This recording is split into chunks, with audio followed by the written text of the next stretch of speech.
സുൽത്താൻ ബത്തേരി മണ്ഡലത്തിൽ നിന്ന് 4ാം തവണ UDF സ്ഥാനാർത്ഥിയായി IC ബാലകൃഷ്ണൻ ജനവിധി തേടുകയാണ്. ഇപ്പോൾ റിപ്പോർട്ടർ ടിവിയോടൊപ്പം IC ബാലകൃഷ്ണൻ ചേരുകയാണ്. 3 അംഗത്തിന് ശേഷം 4ാമതായാണ് ഇറങ്ങുന്നത്. എന്താണ് മണ്ഡലത്തിൽ ഇപ്പോൾ പ്രചാരണത്തിന് ഇറങ്ങിയപ്പോൾ ഉള്ള ഒരു റെസ്പോൺസ് എന്താ? ജനങ്ങളുടെ അഭിപ്രായം അനുസരിച്ചാണല്ലോ പാർട്ടി സീറ്റ് നൽകുക.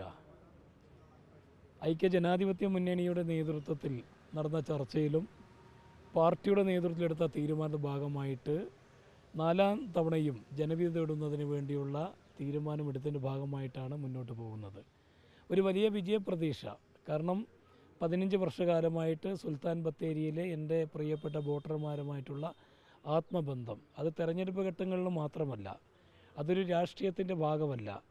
ഒരു ജനാധിപത്യ സംവിധാനവും അതുമായി ബന്ധപ്പെട്ടുള്ള ബന്ധങ്ങൾ ഇന്ന് ജാതി നോക്കാതെ, മതം നോക്കാതെ, രാഷ്ട്രീയം നോക്കാതെ എല്ലാവരും ഞാൻ ഒരുമിച്ച് ചേർത്ത് പിടിച്ചു എന്നുള്ളതാണ് 4ാമതും ഇവിടെ മത്സരരംഗത്ത് വരാനുണ്ടായ സാഹചര്യവും.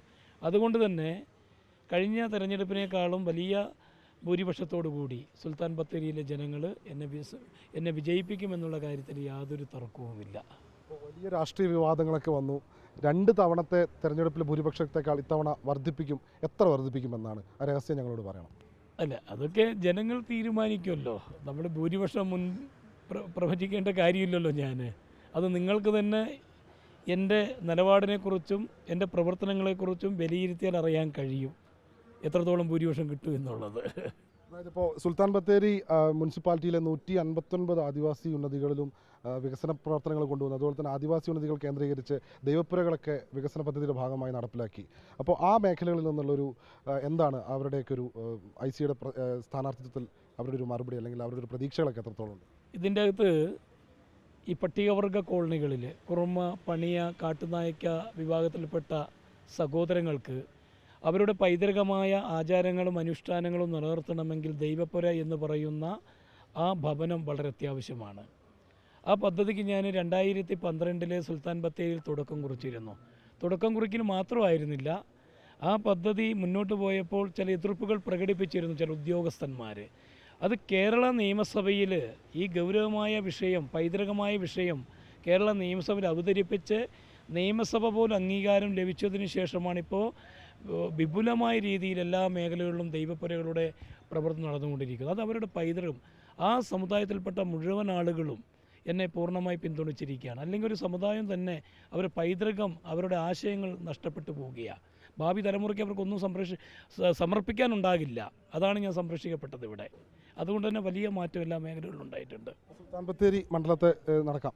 സുൽത്താൻ ബത്തേരി മണ്ഡലത്തെ സംബന്ധിച്ചിടത്തോളം നിരവധി വിഷയങ്ങൾ, വന്യജീവി പ്രശ്നമായിക്കോട്ടെ, ബൈരക്കുപ്പ പാലം, രാത്രിയാത്രാ നിരോധനം, ഈ വിഷയങ്ങളിലൊക്കെ ബന്ധപ്പെട്ട് ജയിച്ചു കഴിഞ്ഞാൽ എന്തൊക്കെ വാഗ്ദാനങ്ങൾ നടപ്പിലാക്കുന്ന എന്തൊക്കെ കാര്യങ്ങളാണ്? തീർച്ചയായിട്ടും ഞാൻ 2011 വിജയിച്ചപ്പോൾ ഭരണകക്ഷി MLA ആയിരുന്നു. ഞാനൊരു പഠന വിദ്യാർത്ഥിയായിരുന്നു നിയമസഭയിൽ. അതിനുശേഷം പഠന വിദ്യാർത്ഥിയായിട്ട് മുന്നോട്ട് പോകുന്ന സാഹചര്യങ്ങളിൽ 2016 2021 ജനങ്ങൾ എന്നെ വിജയിപ്പിച്ചു. ഇപ്പം എല്ലാം നേടിയെന്നുള്ളതല്ല, പഠിച്ചെന്നുള്ളതല്ല, പക്ഷേ കേരള നിയമസഭയിലെ ചട്ടങ്ങളും വകുപ്പുകളും പദ്ധതികളും എങ്ങനെ കൊണ്ടുപോകണമെന്നുള്ള എല്ലാ നിരീക്ഷണത്തിലും ഞാനിപ്പോൾ മുന്നിലാണ്.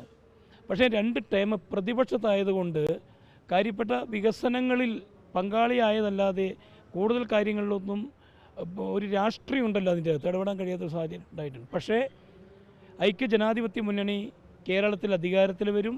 അധികാരത്തിൽ വന്നു കഴിഞ്ഞാൽ ഇപ്പോൾ നിങ്ങൾ ചൂണ്ടിക്കാണിച്ച എല്ലാ വിഷയങ്ങൾക്കും കൃത്യമായി ജനങ്ങൾ ആഗ്രഹിക്കുന്ന രീതിയിലുള്ള പരിഹാരം സുൽത്താൻ ബത്തേരിയിൽ ഉണ്ടാകുമെന്നുള്ള കാര്യത്തിൽ തർക്കമില്ല. അധികാരത്തിൽ വന്നു കഴിഞ്ഞാൽ IC അടുത്ത മന്ത്രിയാണെന്നാണ് കോൺഗ്രസ്സുകാർ ഇവിടെ രഹസ്യമായി പറയുന്നത്. അല്ല, അത് ഞാനല്ലല്ലോ പറയേണ്ടത്. ആദ്യം മത്സരമല്ലേ, മത്സരം, അത് വിജയിച്ച് ഗവൺമെൻറ് അധികാരത്തിൽ വരിക. അതിനുശേഷം UDFൻ്റെ പ്രഗത്ഭരായ നേതാക്കളും പാർട്ടിയുടെ നേതാക്കളൊക്കെ ഉണ്ടാവരാണ്. എല്ലാവിധ ആശംസകളും. തികഞ്ഞ ആത്മവിശ്വാസത്തോടു കൂടി തന്നെയാണ് IC ബാലകൃഷ്ണൻ ഇത്തവണയും മത്സരത്തിനിറങ്ങുന്നത്. വീഡിയോ ജേർണലിസ്റ്റ് ജിബേഷിനൊപ്പം reporter Deepak Mohan in reporter, Wayanad.